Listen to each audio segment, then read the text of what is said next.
natin, Moren. Moren.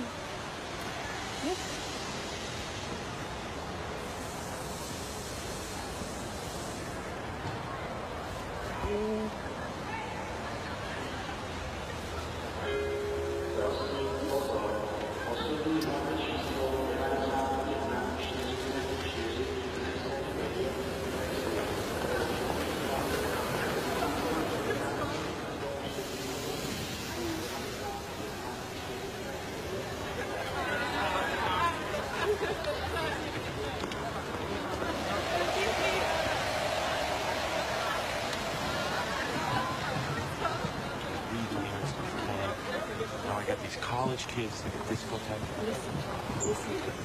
I'm sorry. You are a nice boy, but I'm too beautiful for you. Goodbye, brother from America. You want one more kiss before I go? Are you kidding me?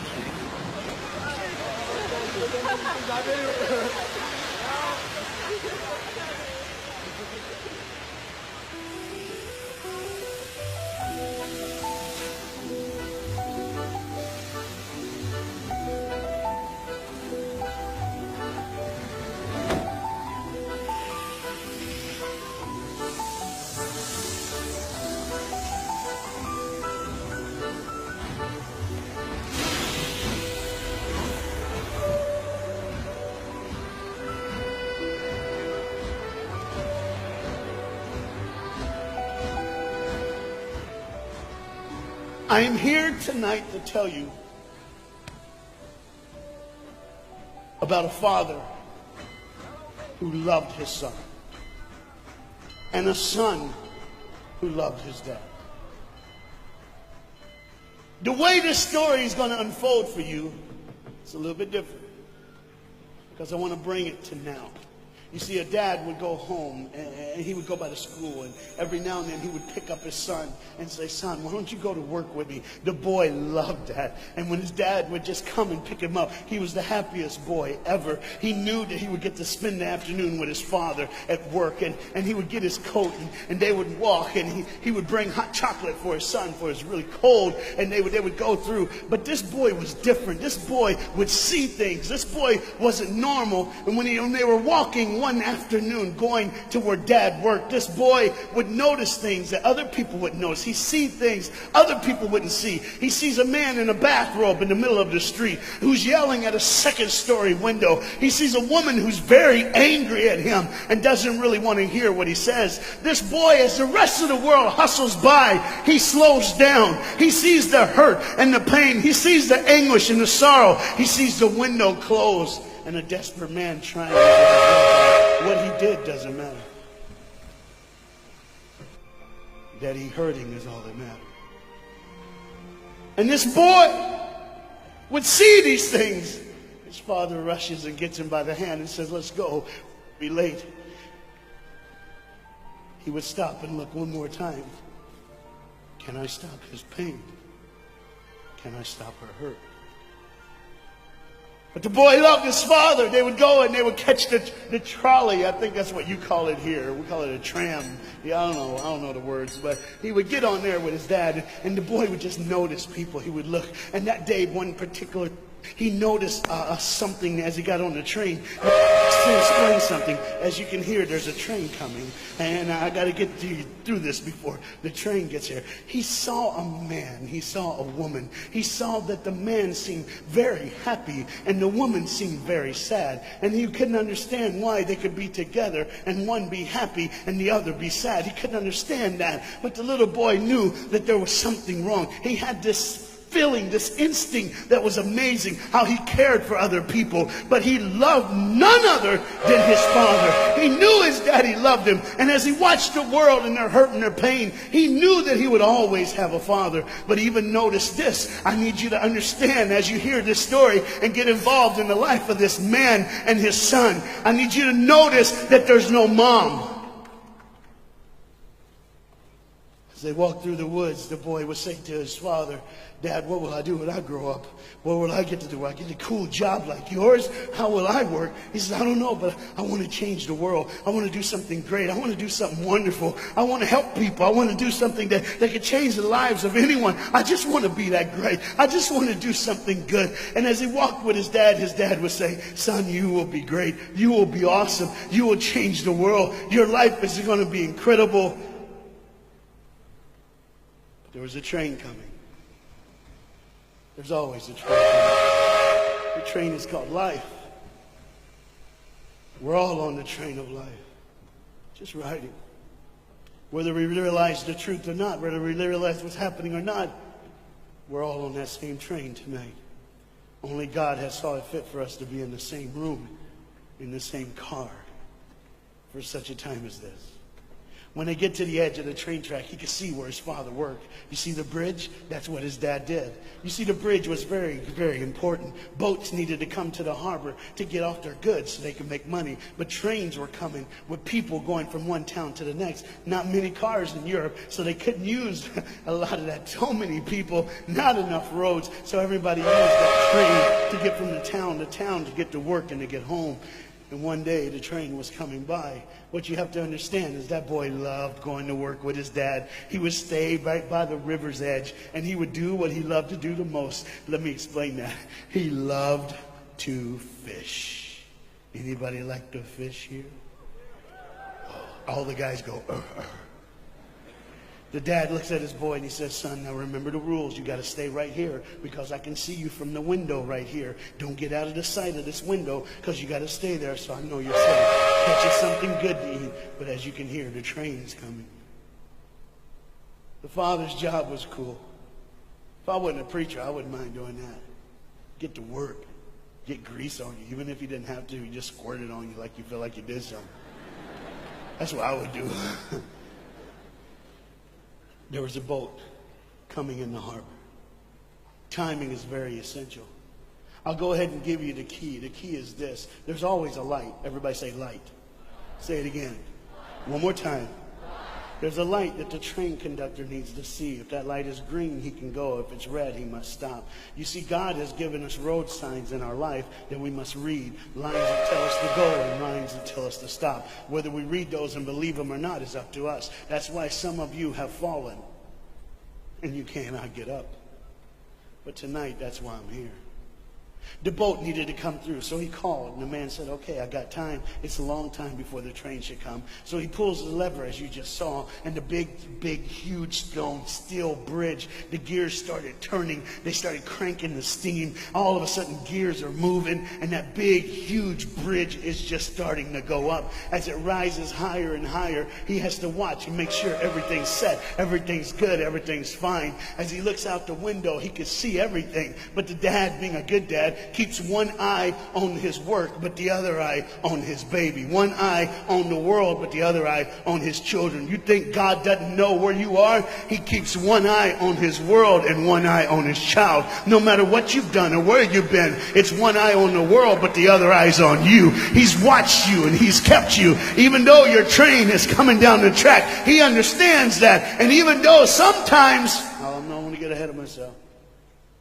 See the red light? He didn't see it.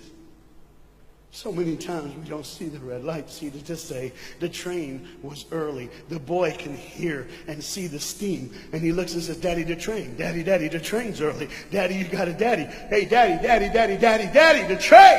Daddy, the train's coming. But the dad was looking at the gears, making sure he had enough oil, making sure there was enough steam to get the bridge back down for the train. And the boy knew one thing. Now listen, the boy knew that his dad one time showed him where the trigger was. It was a red lever. If he pulls it, the train bridge would collapse down fast and the train would be able to come across. All the boy knew was there were people on that train. There were people that needed to be saved. There were people that had, some of them just with their friends having a good time, like everything's fine. They did not know that the bridge was up. They did not know what was coming. They're just living their life like you and me, just going down the road, just being our own thing, doing our own thing. And the dad all of a sudden hears the train coming. He looks and then he said, oh, my son. He looks out and his boy's gone. He's like, oh my God, where's my son? Where's my son? He got to figure out. He looks back just in time. to see his son trying to save the day. All he had to do was pull that lever. He reaches in to pull it, and the boy pulls too far, and he falls in the hole. Now it's on the Father. And God the Father, did you hear me? God the Father has to make a choice. It's his now. Do I save my son, or do I save the world? But they don't even know. They don't even know. The greatest decision of his life. He could blame it on them not seeing the red light. He could blame it doesn't matter anymore. Pull the lever, save the world. Leave it up, save your son. For God so loved the world that he gave his only son.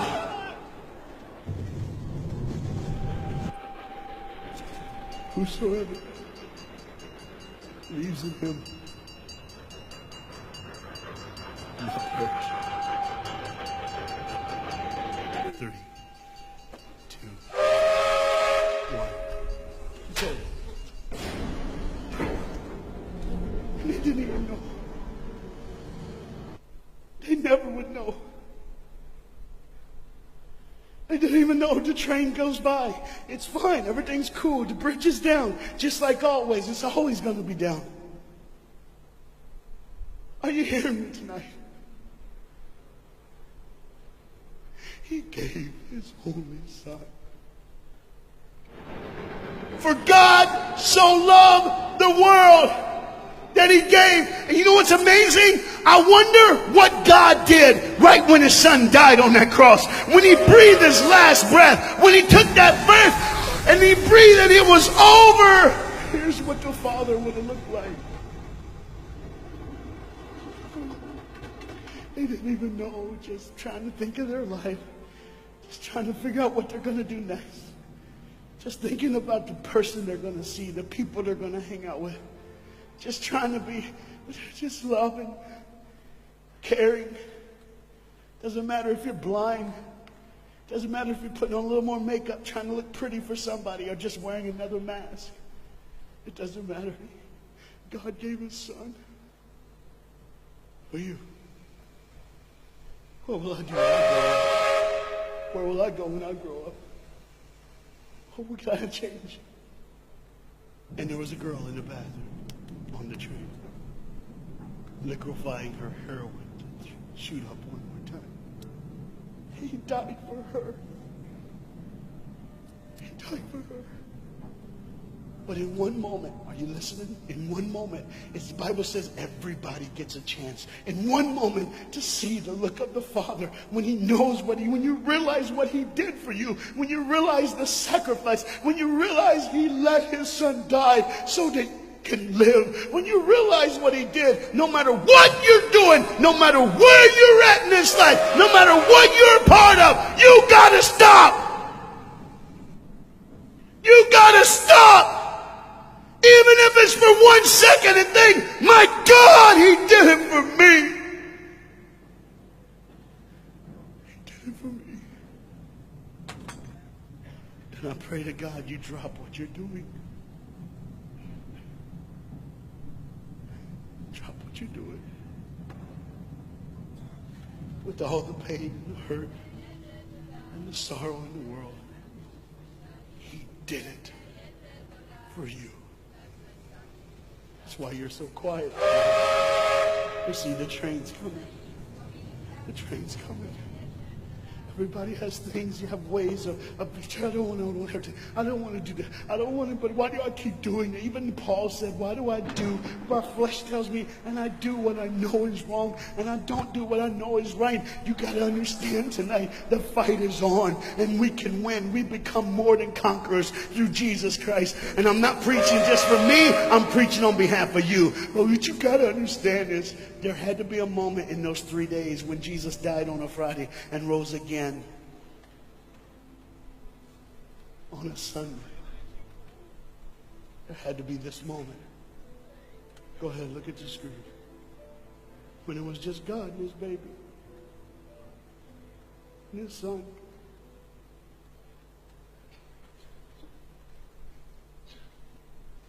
Every sin that's ever been committed in this earth is rolling through your mind right now. I'm here to tell you that as the sun sets in the afternoon, the sun will rise again. And when the sun rises again, you cannot change your past, but you can change your future. You see, it's always a different day. One day someone lives, the next day they die, the next day you wake up and you're still living. You're like, why am I going to live? Why does this have to be my turn? Why can't I? You can just preach. I could have stopped, but I need you to see the whole picture here. You see, because when God the Father gave his only Son, when Jesus Christ breathed his last breath and he died, he did it in a way that you can never ever say, you don't know me, you don't understand me, God don't understand my pain, God don't understand my sorrow. You see, that's the very train that boy was on. That's the very train that he was on. And as this dad remembers, look real close. You see the pictures of the people? Bam, there they are. But there's somebody added in the picture, isn't it? Bam, there they are. Do you see who's added in it? In every face of every person, Jesus is in their life. Why? Because when you're the greatest sacrifice, you always end up in everyone's life. No matter where they are, who they are. He did it so that you can say he was there all the time. Waiting patiently in line. Jesus Christ was there all the time. And the train keeps going. The train keeps coming. Train keeps moving. People keep living and people keep dying. And God the Father just watches it all. One eye on the world, the other eye on you. Some of you are starting to figure it out. You're like, what is he looking for? Just one girl. Because see, the whole horrible day, God only had his eyes on one person. And it was just a day on the street corner. When he walked by, he saw a girl with a babe. And she saw him. Do you get it? Old things are passed away. Behold, all things become new. He did it so that we can live. No matter what the sin, no matter what the pain, no matter what the sorrow, the sacrifice was perfect. It was perfect. And it was for you. And God the Father watches it all unfold. And all he can say